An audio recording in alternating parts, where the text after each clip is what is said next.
Hey everyone, and welcome to a new video, this time about Azure Static Web Apps.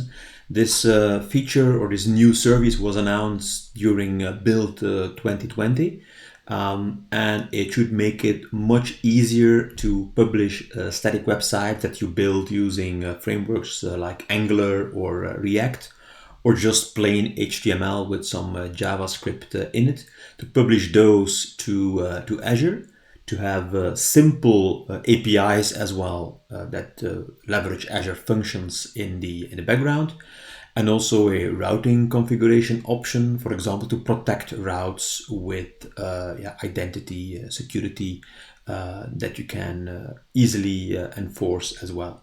So in general, how does it work? Well, of course, you put your HTML, your application, in a GitHub repo. That's the only place where you'll be able to put it. No Azure DevOps Git repo for now. When you configure the Azure Web App, you'll see it later. Microsoft GitHub will provide a GitHub action for you automatically.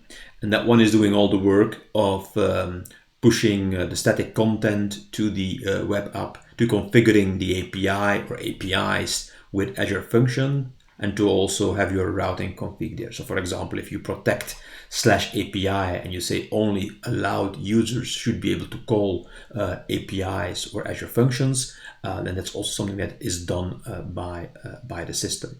Once the app is deployed, you'll get automatic SSL, you can have a custom domain, you have a global content delivery network behind it. That all works quite well. And of course, during your development cycle, you're going to push your changes. When you push to master, you automatically push to your live website. But of course, you can also do something with pull requests. If you have pull requests, you'll get automatic staging versions based on those pull requests. So you can validate how the web app is functioning and then merge with master to have this all in your public or let's say production website. Now let's see how this works, and let's also check out what I have here. So I have on my GitHub, you can just go there, GitHub/gbake. Sorry for the Flemish spelling there. There's a repo called Azure Static Web App. There you'll find some source code. So an index HTML, very simple, with some view code in it. And this routes text, we'll modify this later to have route, to call it routes.json, and to protect our API with that. And here our API is just an Azure Function app. If you have already worked with Azure Functions, you'll probably recognize this as an Azure Function app. So I already have that here. And of course, I have that already cloned or pulled down in my or on my local machine here in Visual Studio Code. I'm using WSL 2, so Windows Subsystem for Linux. Visual Studio Code was started from there. So everything we run will run within the WSL environment. Now I'm not going to go into the details of the HTML page too much. As you can see, we're using view in the HTML page, right?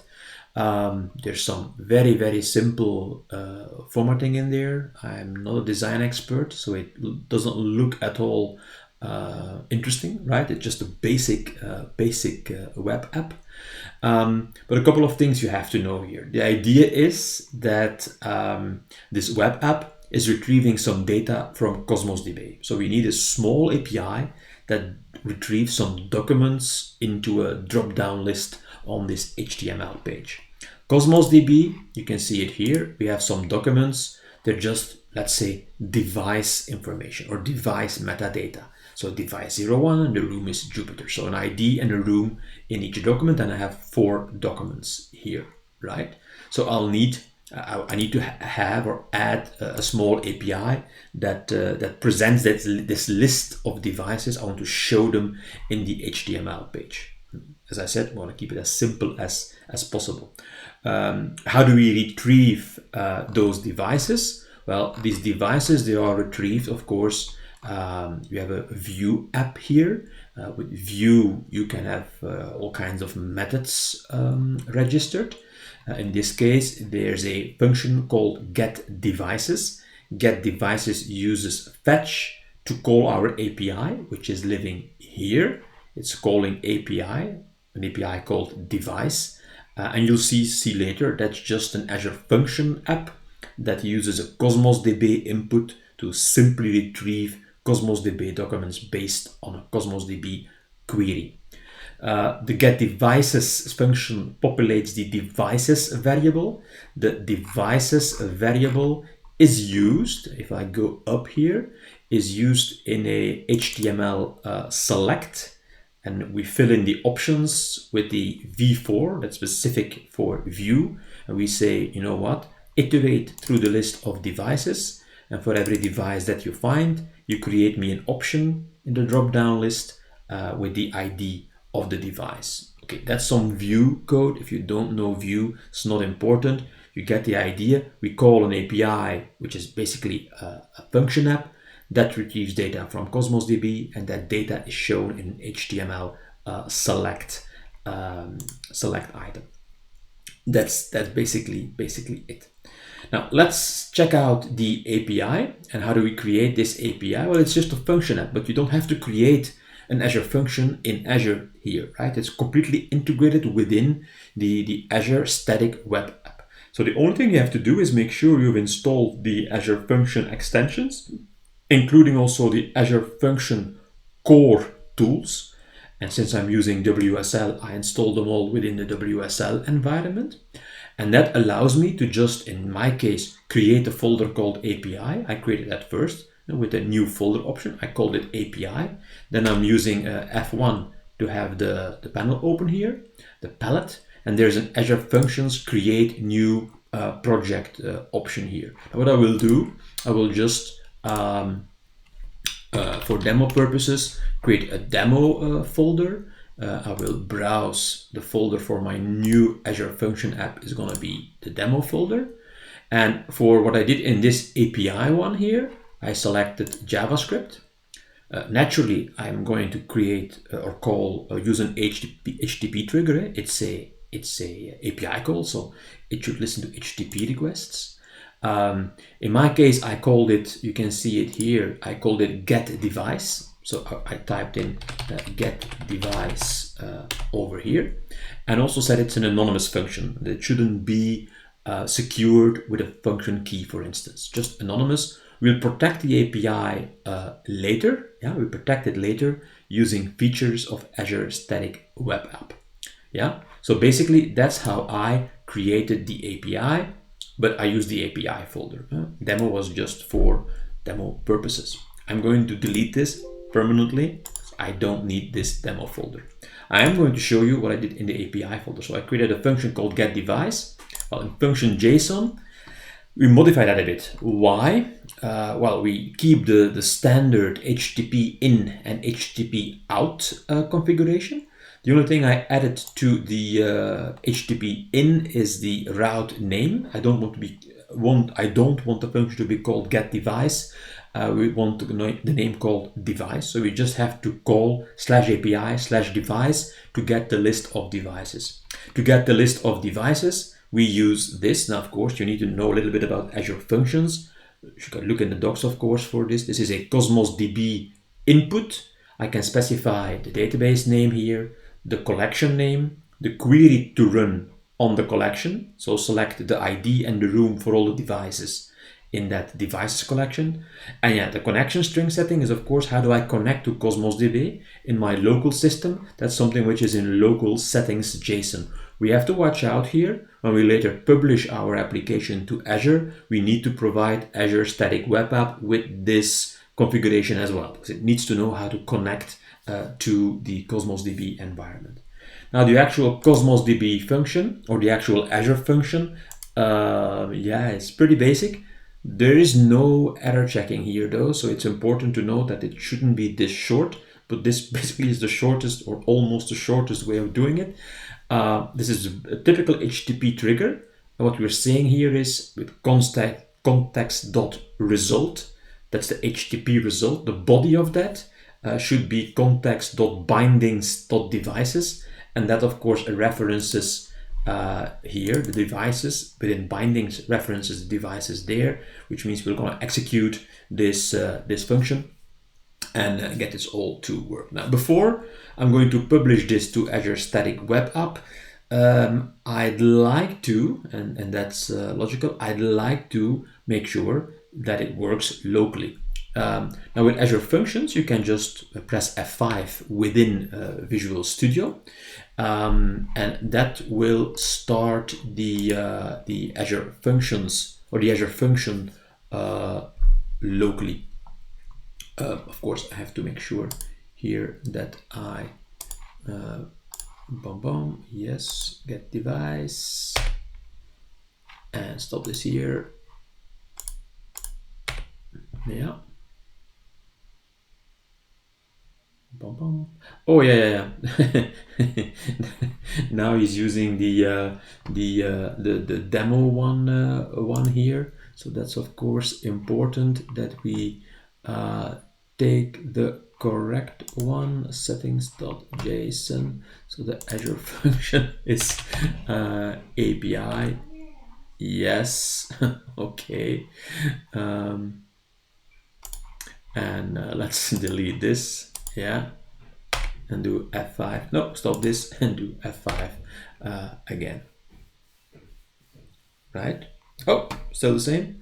I forgot something. Did I forget something?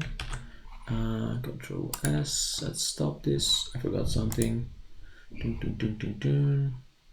Yeah.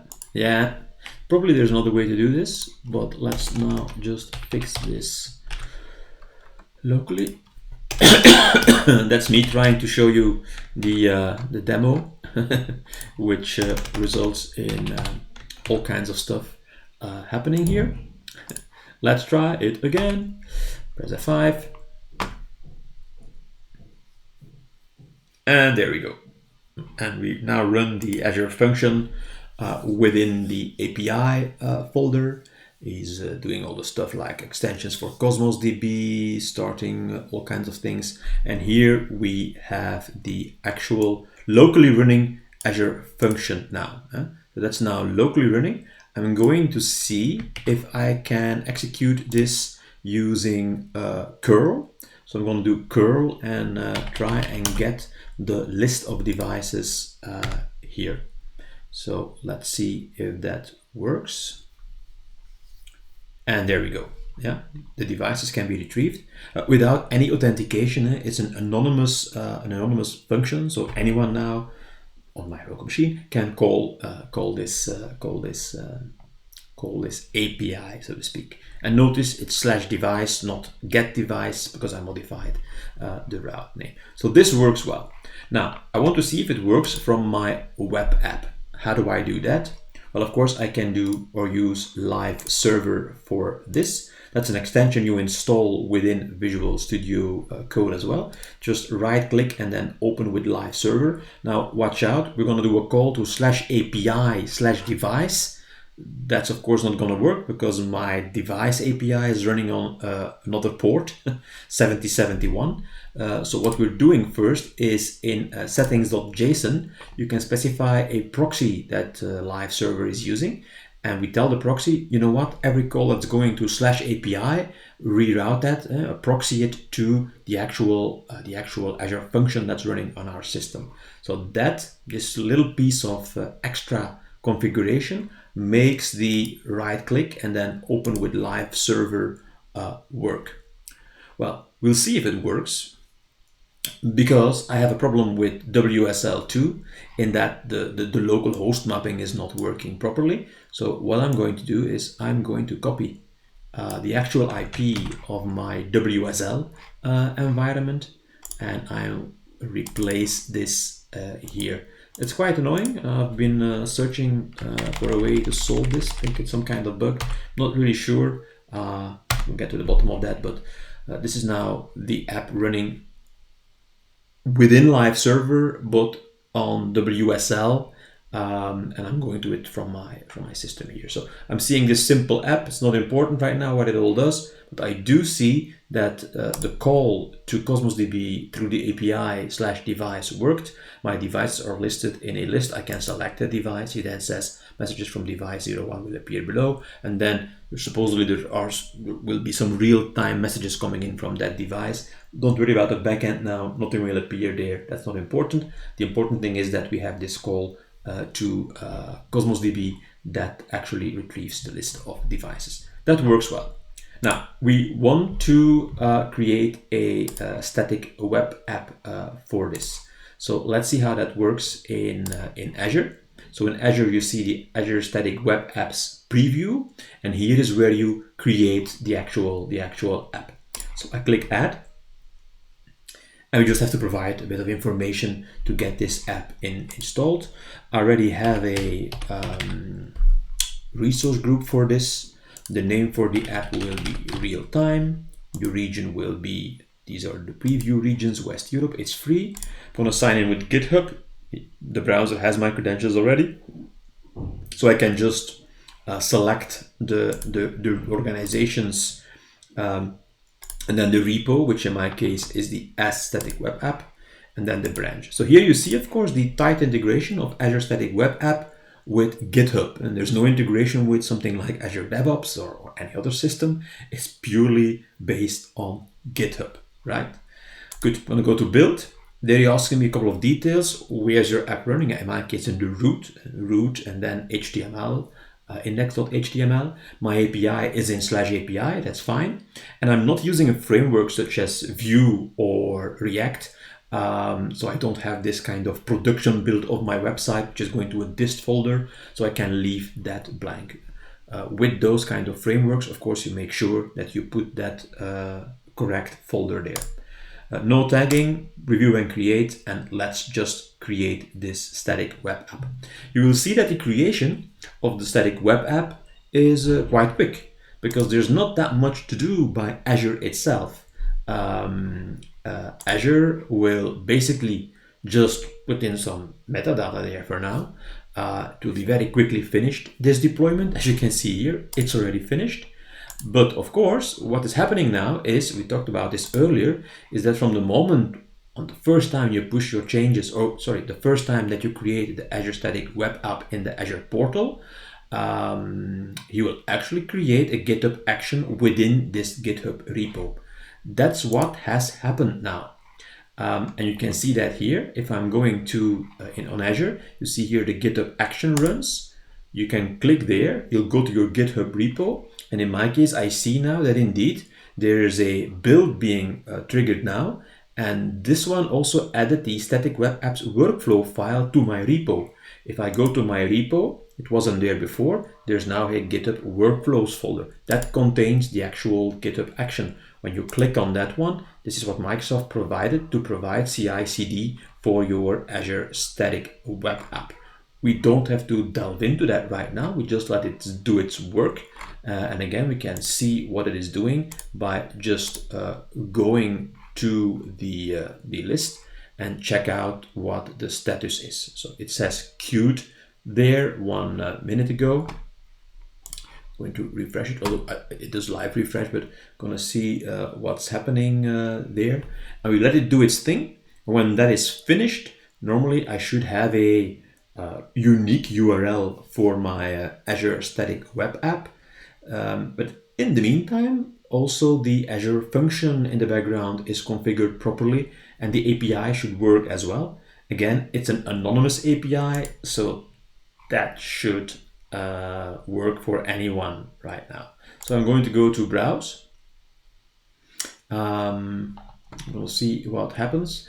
Yeah, actually, I think that in my case, from the previous times, my authentication is still active. That could be one thing, but the other thing, which is surely a problem, is the fact that, yeah, how does he know how to connect to Cosmos DB? He doesn't, because he doesn't have the connection string. You can configure this. There's configuration for an Azure Static Web App, and that's of course mainly for your Azure Functions that run your APIs. I can add this Cosmos DB connection setting that we had earlier. I referred to it already. Where is that one? That's in my API, in my local settings JSON. The name of the variable is indeed Cosmos DB connection. I'm going to paste that here. And the value of that one is and that's the wrong one. Yeah, this is the connection string. So the account endpoint stuff, that's the connection string to Cosmos DB. We'll put that there, click on OK, and click on save to save this application setting. So in my function.json, there's a reference to Cosmos DB connection that worked locally using my local settings.json file. Now it will work remotely because I added this to the application settings here. If you need all kinds of settings as well within your code, you can also retrieve them as environment variables. They're available as environment variables as well, and do whatever you need within your code. You can have as much, you can have many application settings here as you want, and you can have them different per environment. So in my case, it's now production because I don't have any other environments, but you can set application settings for other environments as well. We won't delve into that today. Now with this application setting done, I can check if that one is working now or not. It can take some time before that is actually populated to all the locations around the world, right? Because it does take some time to propagate. Now there could be another issue in my case. I'm going to view the not the page source. I don't need the page source. I'm going to check the console. And in the console, it could well be that I have a 401. No, I don't have a 401. No, it just doesn't have the connection string yet, because that will take some time for him to get that. So that's we'll have to wait until that is finished. Don't worry about the other errors here. I didn't do enough error checking within the JavaScript code in the file, so that's you can forget about what you see over there. That's easy, right? Let's refresh again and see if we get it already. Not yet. Doesn't matter. We'll just let it do its thing. And in the meantime, we can go to protecting our API, because this is of course not good. Even if this list is populated, yeah, I'm not logged in at all. I'm an anonymous user and I have this list of devices here. I probably want to protect that a bit. Now, you all know how difficult that can be using things like OAuth and identity providers and so on. So the system tries to make it as easy as possible. Now, what do you have to do to protect, for example, the API call?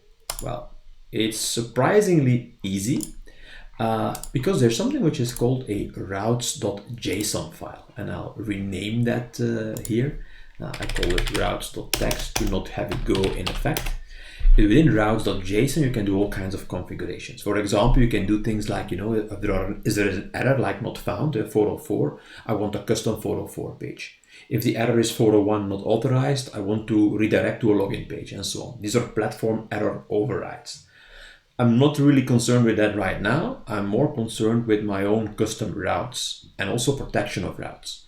And in this case, the route, API, and everything under that, I only want to allow people that have the reader role to be able to call that API, which of course means I would have to invite users or create users that have this kind of role. So it's a two thing that you have to do. You define the routes, you protect the routes, you set the allowed roles, and then you define the roles and the users. Now, before we go on and defining a user, I'm going to make sure I push this to my repo. And by the way, before I push, I'm going to pull, because I'm having naturally the GitHub workflow was added. So that's new content over there. Now I'm going to push this to the remote repo. So we should get in the remote repo now a routes.json in there that should be picked up by the GitHub action, and Microsoft should do the correct configuration so that the API is protected. And then when you do a call, you get a 401 because you cannot actually get to it. So let's check out how this now works. Here you see there's a role management. Now be aware, if you configure login functionality to your app and you provide, for example, a way to log in using GitHub, Yeah, any user basically can then connect to your app, can provide their GitHub credentials. And they would be in the authenticated role. Yeah. So authenticated is a standard role for every user that can connect. Yeah. Naturally, I don't want to protect my APIs using the authenticated role. That's why I use the custom role. And to have a custom role, I have to invite users and specify the custom roles for these users. So in this case, I'm saying, you know what? Only myself, I should be able to connect to it. So we have some identity providers here. I'm going to select GitHub. My GitHub handle is Gebake. The role, I can just type custom role, and I set reader in my routes.json. That's it. I'm going to click on a generate link. I'm going to copy this. I'm going to go there because the user should then go there. You send this kind of invite to the user by mail or whatever. He normally will have to log in as well to his provider and so on, but in this case, I'm logged into GitHub as well.